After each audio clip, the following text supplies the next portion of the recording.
L'Afrique déterminée à siéger au Conseil des Nations Unies. Le comité des 10 chefs d'État et de gouvernement de l'Union africaine sur la réforme du Conseil de sécurité de l'ONU qui vient de se réunir à Malabo, en Guinée équatoriale, a réaffirmé l'engagement du continent à redéfinir le nouvel ordre mondial.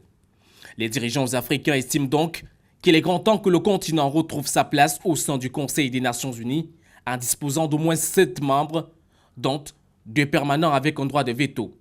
Le président équato-guinéen Teodoro Obiang Bazogo, en prenant la parole, a insisté sur la nécessité pour la communauté internationale de prendre en compte les revendications légitimes de l'Afrique.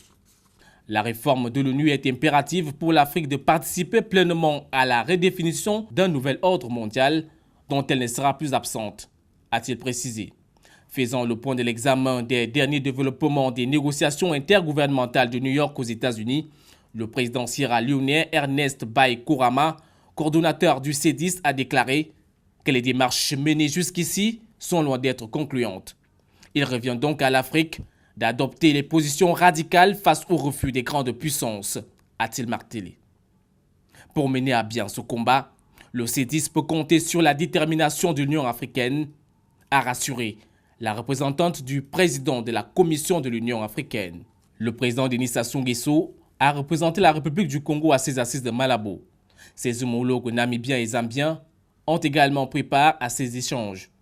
Le Kenya, la Libye, le Sénégal et l'Ouganda, membres du C10, étaient également représentés.